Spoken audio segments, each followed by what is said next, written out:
Molt bona nit i benvinguts una setmana més. Com ja saben, en este programa els acostem l'actualitat literària, teatral, musical, però també volem ser un canal mitjançant el qual posar en valor i reconèixer la labor d'aixòs que lluiten per una societat millor, així com la de posar-li llum a aquestes persones que en el passat van estar en l'ombra. I eixe és el tema d'avui, amb el que anem a començar. I és que tots coneixen aquest període de la nostra història en la qual el nazisme va instal·lar el terror en tot el món. Terror que va alcançar a homes, xiquets i dones per igual, marcats amb un número, com si de bestiar es tractaren, anul·lant la seva identitat i la seva capacitat de decisió. Vides anul·lades per l'ambició d'un poder polític que no coneixia límits i no tenia moral. Bé, avui anem a parlar d'un dels molts camps de concentració i extermini que es van crear. 25.000 havien en tots els països ocupats per l'Alemanya nazi, concretament el camp de Ravensbrück, situat en el nord d'Alemanya, a 90 quilòmetres al nord de Berlín, i que era exclusivament per a dones des de 1939 a 1945, i és que anem a parlar avui d'ell, perquè Fermina Cañaveras trau a la llum en el Barracón de las Mujeres la història de les dones obligades a prostituir-se, concretament en ese camp de concentració. Muy buenas noches, Fermina. Buenas noches y muchas gracias. Muchas gracias a ti por darle luz a todas esas mujeres olvidadas por el olvido, ¿no? Valga la redundancia. El Barracón de las Mujeres, una novela que, como he comentado al inicio, saca a la luz, ¿no?, a todas esas mujeres españolas, que también las había, obligadas a prostituirse en ese campo de concentración de Ravensbrück. Sí, a ver, españolas hubo 400 que tuviéramos constancia, pero no todas las españolas fueron obligadas a ejercer la prostitución, ni a pasar por el barracón el famoso Barracón 27, que era el barracón de los prostíbulos. Yo, en todo el proceso de investigación, me topo con 26. Muchas de las españolas que llegaron estuvieron en otra parte del campo, como en las fábricas de Siemens, en los talleres de trabajo industrial, y otras estuvieron en la fábrica de armamento. En esta novela es un caso real, ¿no? Hay mucho ficticio, pero también hay mucho real, y es el caso de Isadora Ramírez, una joven española deportada a Ravensbrück, donde fue destinada a ese burdel, ¿no?, obligada a prostituirse. ¿Cómo das con esta historia y por qué decides sacarla a la luz? A ver, fue un regalo y llegó de casualidad, por así decirlo. Yo estaba haciendo otro trabajo sobre cómo se organiza el Partido Comunista en la clandestinidad cuando acaba la Guerra Civil Española, en Madrid concretamente, que lo empiezan a gestionar las mujeres. Las mujeres tuvieron un papel muy importante en el siglo XX y sobre todo en este periodo, porque se jugaron la vida y son las grandes olvidadas. Entonces, haciendo este trabajo una tarde, hablando con mujeres que fueron las que organizaron todo el tema de la resistencia, por así decirlo, en Madrid, y cómo empiezan a organizar y a repartir octavillas en contra del fascismo, sale un nombre a la luz. A ver, para los historiadores lo más importante es que nos cuenten la historia en primera persona. Y salió este nombre, el nombre de una mujer, que era una cría prácticamente, que se exilia de Madrid en 1939, cuando la guerra ya está terminada, se va con su madre y con su tía Teresa buscando a su hermano, porque no tienen noticias de él desde 1937, y por un golpe de mala suerte empiezan a colaborar en la resistencia. Además son muy activas, pero por un golpe de mala suerte una noche están en un sitio que no debían estar. Entonces, como se suele decir, esa noche estaban cazando judíos, ella no era judía, pero terminó detenida y deportada a este campo que yo les llamo, bueno, ellas les llamaban el infierno. Nunca se dirigían al campo por su nombre. Un infierno que tú relatas en esta novela, entremezclas, ¿no?, esos personajes reales con esos personajes ficticios, una historia de terror, pero también de amistad, ¿no? Como en ese infierno, como ellas mismas le llamaban, puede aflorar la esperanza y también esas ansias de libertad. Yo creo que era la única forma que tenían de mantenerse vivas. Ellas tenían claro que había que seguir, que había que contarle al mundo lo que estaban haciendo allí con las mujeres. Piensa que este campo es el segundo más grande de Europa y es el único destinado para mujeres, como tú bien has dicho, pero en 1941, a finales, empiezan a llevar a hombres por el hecho de que Europa estaba muy descontrolada y ya no cabía nadie en ningún sitio. Entonces, la única manera de mantenerse vivas eran las resistencias que organizaron ellas dentro del campo y las sociedades o familias, como les llamaban, para sentirse un poco queridas. Ellas decían que daba igual, pero seguían siendo hermanas, aunque las hubiera decidido un nazi o las hubiera unido el nazismo, pero yo creo que fue esa la manera que consiguieron conservar la vida. Las más mayores cuidaban de las más pequeñas, las que tenían mediana edad intentaban robar comida para las más mayores porque eran más débiles. Y piensa que a lo mejor les daban un plato de comida al día y un café que no era café ni nada. Pues entonces se generó pues eso como una red de familias y de resistencias que yo creo que ayudó mucho a hacer piña y a conservar la vida de estas mujeres y que tuvieran las ganas de seguir peleando, aunque fuera dentro de un campo de concentración. Crearon allí dentro una sociedad, ¿no? Dentro de esa barbarie, perdón, de ese infierno, pero era un infierno en el que no solamente se hablaba de prostitución, que la había, sino de esos experimentos médicos terribles, esos embarazos que no llegaban a buen puerto porque utilizaban esos embarazos, ¿no? para investigar e incluso para inseminar y ver qué salía de ahí. Sí, a ver, fundamentalmente utilizaban para la experimentación a las prostitutas que se quedaban embarazadas. Las llamaban las conejas, se quedaban embarazadas y las llevaban a los pabellones de experimentación y a los pabellones médicos. Estas mujeres, casi ninguna conseguía terminar el embarazo porque les inyectaban gérmenes de sífilis, les inyectaban semen de chimpancé a ver qué sucedía, y la que conseguía ponerse de parto, normalmente no intentaban que fuese un parto natural, sino que les provocaban las cesáreas, las dejaban abiertas y no cortaban el cordón umbilical del bebé. Entonces contaban el tiempo que duraba la madre y el niño.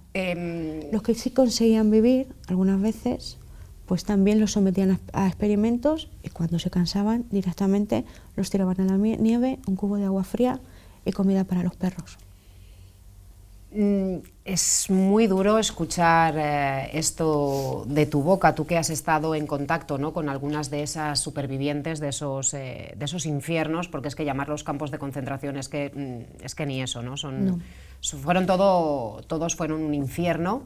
¿Y cómo ha sido ese proceso de documentación, Fermina? ¿Cómo ha sido ese trato con esas mujeres con las que has podido hablar, con las que has podido conversar, con las que te han contado de primera mano? Algunas me comentabas fuera de cámara que les costaba mucho, ¿no?, hablar porque sentían vergüenza por algo que no fue elegido, algo que les fue impuesto, que les fue obligado a hacer, pero tantas otras no les costaba porque tal vez veían que era una manera, ¿no?, de que se conociera su historia y de ver por todo lo que pasaron. Ellas decían, me voy a centrar en una frase de Neus Català, fue una mujer catalana que terminó en ese campo de concentración. Ella no fue prostituta, no estuvo en los barracones de la prostitución, en los prostíbulos, y ella decía que eran las olvidadas de los olvidados, porque nadie se ocupó de estas mujeres cuando acaba la Segunda Guerra Mundial. Este campo es el último de los últimos que es liberado, se libera el 30 de abril de 1945. Ya no quedaban muchos soldados nazis ni muchas guardianas, habían desertado, pero sí que ellas tenían claro que necesitaban contarle al mundo lo que habían hecho allí con las mujeres. ¿Qué pasa? Que lo libera el ejército soviético y ellos deciden que pase a la historia como un símbolo comunista y no como un símbolo de aniquilar mujeres.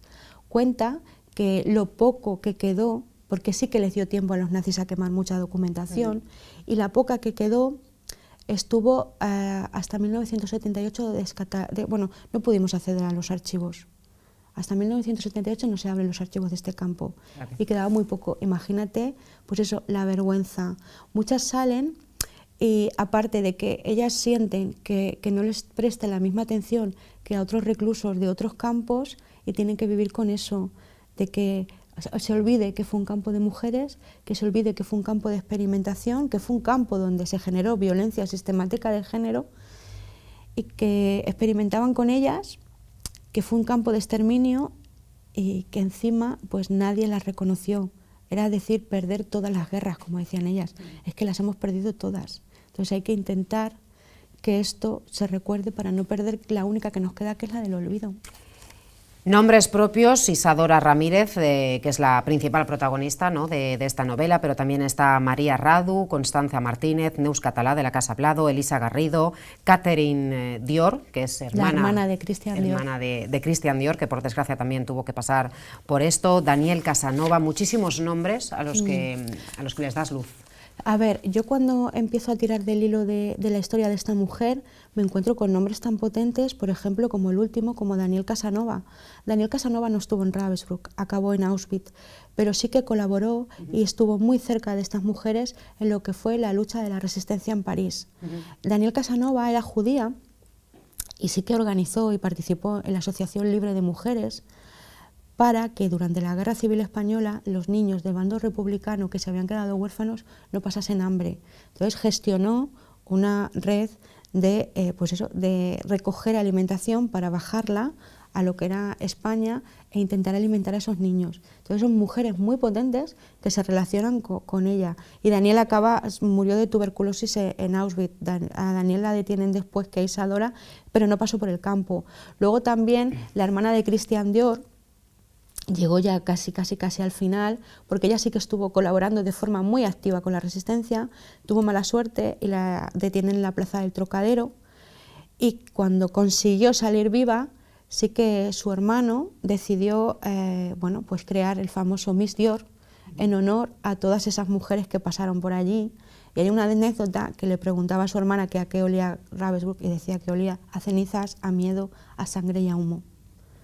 Entonces, Miss Dior dice que es no solo para su hermana, sino para todas esas mujeres, allí. Todas esas mujeres que tuvieron la desgracia de pasar por ese infierno, ¿no?, que fue Ravensbrück. En estas páginas, Fermina, vamos a encontrar el desgarrador relato de Isadora, relato en el que no omites nada, no caes en el morbo, pero no quieres omitir nada de lo que allí pasó, para así dar a conocer, ¿no? No solamente conocemos, todos sabemos, ¿no?, de todo lo que hacían esos militares nazis, toda esa guardia, pero tal vez lo que llama más la atención, ¿no?, son esas mujeres, esas guardianas que eran el látigo de todas ellas. Las guardianas eran muchísimo peor que los guardianes.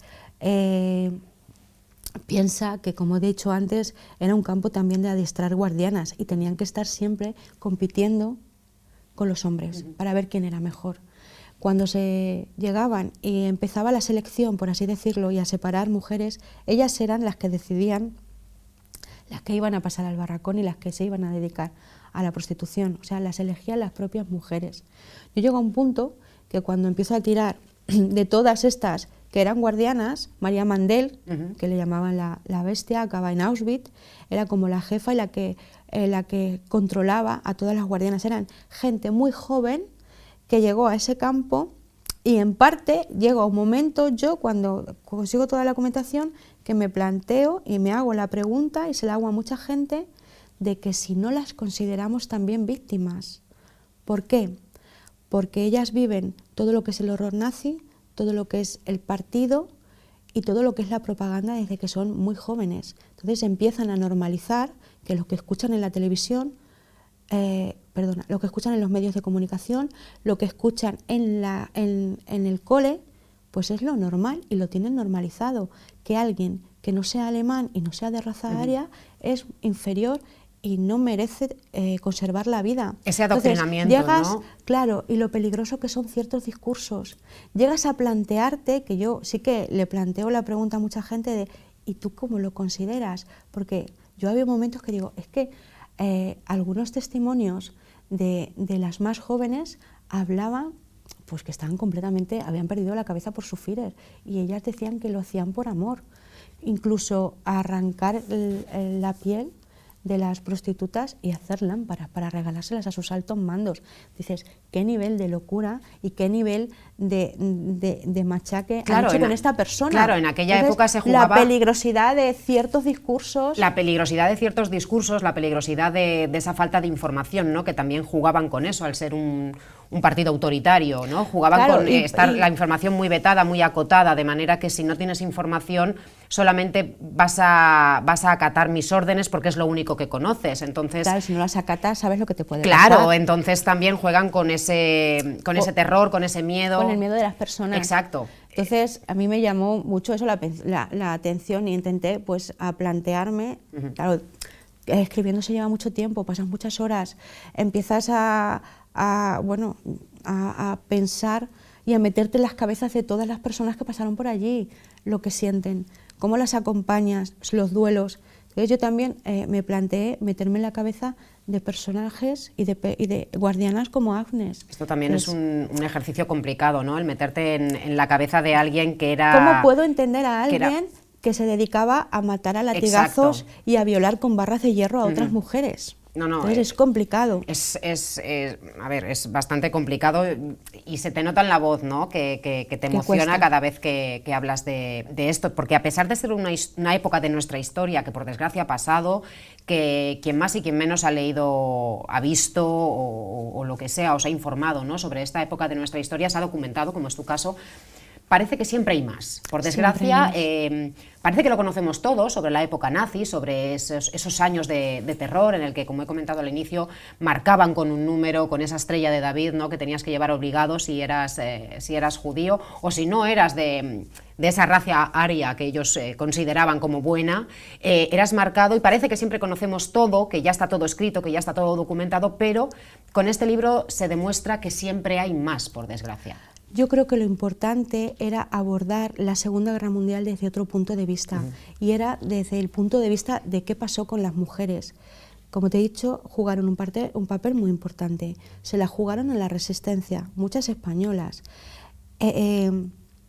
Y ¿por qué no contar el sufrimiento de estas mujeres desde lo que decimos, desde el punto de vista de perspectiva de género, que sufrieron igual que los hombres, pero muchas tuvieron que ser violadas? Durante todos los procesos y todos los conflictos del siglo XX, si te das cuenta, siempre las que tenemos que perder y las que más hemos perdido somos las mujeres.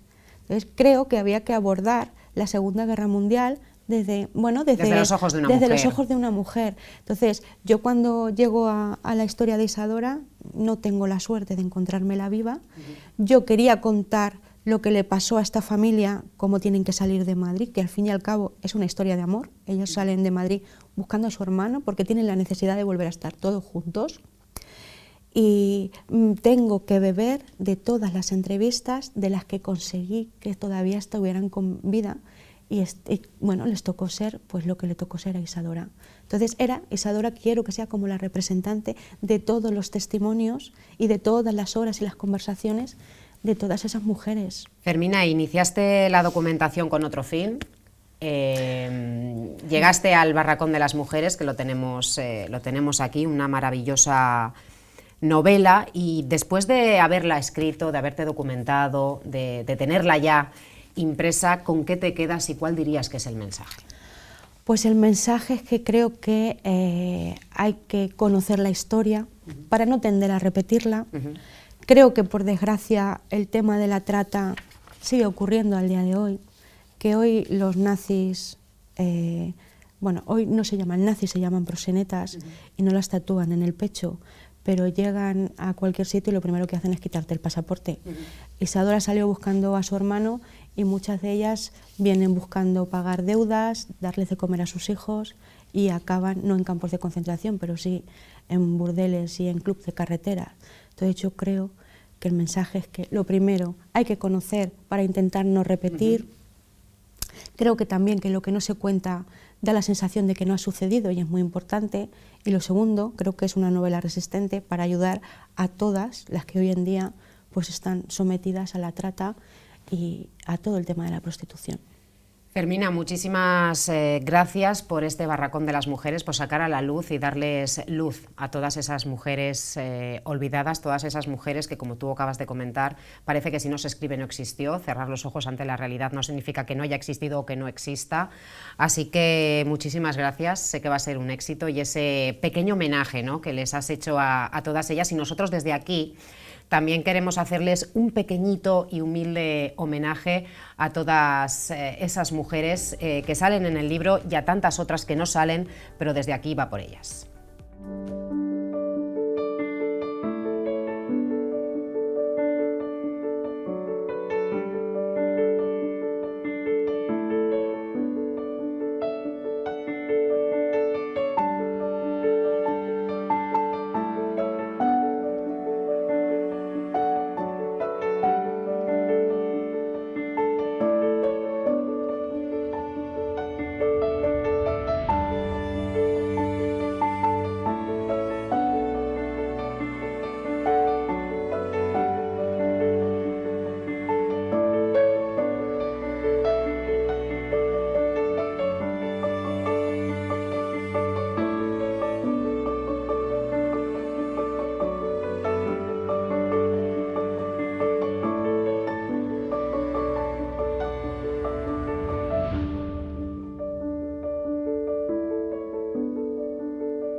I canviem de tema, perquè ara ens anem, com cada setmana, amb Creu Roja, que, com sempre, totes les accions que fa, les fa pel bé d'aquells que més el necessiten. I és que una de les qüestions que més afecta a la butxaca de les famílies és el consum d'energia. Davant l'increment del preu de l'electricitat, les famílies veuen minorades la seva capacitat d'estalvi i per això, des de l'àrea de Medi Ambient de Creu Roja, porten anys posant en marxa uns tallers d'estalvi domèstic on assessoren les famílies, especialment aquelles amb menys recursos. I per a conèixer en què consisteix este projecte, avui ens acompanyen Mercedes Borrazas y María Luján Pérez. Muy buenas noches. Hola, buenas noches. Muchísimas gracias por venir, como cada semana, Cruz Roja siempre trayéndonos aquello que hace mejor a las personas y que les ayuda. No sé quién de las dos quiere empezar, pero a mí me gustaría saber en qué consiste, ¿no?, este proyecto de ahorro doméstico. Bueno, el proyecto de ahorro doméstico consiste en asesorar a las familias vulnerables o las personas vulnerables con consejos para que puedan hacer en su casa, ahorrar en cualquier consumo eléctrico, abaratar los costos de la factura y, bueno, y les entregamos un kit de ahorro energético para que puedan ponerlo en práctica, que es lo más importante. Claro, hoy en día la electricidad se ha disparado, todos sabemos que es muy complicado, ¿no?, en ciertos momentos del día, pues no enchufar la calefacción con el frío. Bueno, estos días está haciendo una temperatura más o menos, con lo cual eso nos lo podemos ahorrar, pero en días de frío, porque es normal, estamos en invierno, pues es inevitable, ¿no?, enchufar la estufa de gas, la calefacción, quien la tenga. Entonces vosotros les ayudáis, ¿no?, a todo esto, pero también les ayudáis a entender esa factura de la luz y a cómo bonificar a las familias más vulnerables. Sí. Contadnos un poquito. Sí, si bien muchas veces se puede solicitar el bono social, en donde hacemos siempre hincapié es en la información, en que entiendan realmente lo que están abonando, en que puedan ahorrar en esa factura. Sin información uno no puede saber cómo justamente ahorrar en todo esto. Con lo cual me imagino que en esos talleres, ¿no?, ponéis una factura sobre la mesa y les decís, mirad, tenéis que fijaros en esto, esto es lo que podéis pedir, en esto os podemos ayudar. Sí, básicamente es un video explicativo, ellos pueden traer su factura como para poder entenderla. Les explicamos las diferencias entre lo que es una empresa regulada, una empresa que no, cómo pueden solicitar el bono social, bueno, y otras pautas de ahorro para que tengan en cuenta. Justamente, María, a mí me gustaría que habláramos de esas pautas de ahorro, porque ¿cómo podemos ahorrar ese consumo eléctrico? Aunque, bueno, es lo que hemos comentado, ¿no? En estos días está haciendo un poquito más de calor, pero en estos días de frío, ¿cómo podemos abaratar el consumo de energía? Pues un poco haciéndoles ver que, por ejemplo, usando una regleta se puede... la energía fantasma que se pierde se puede ahorrar, que no dejen la nevera abierta, que pierden mucha energía. Si las neveras son antiguas y tienen rejilla, esa rejilla tiene que estar limpia, porque si no está limpia, el consumo de energía es mucho mayor. Hablamos de la Sí, rejilla que hay detrás sí, de... las nuevas no lo Esa tienen, misma. pero las Vale. antiguas todavía tenían rejilla y esa rejilla tiene que estar limpia. Explicarles que, por ejemplo, hay aparatos que se usa muchísima energía, como son las planchas, tanto sea de planchar como de Las de pelo. pelo.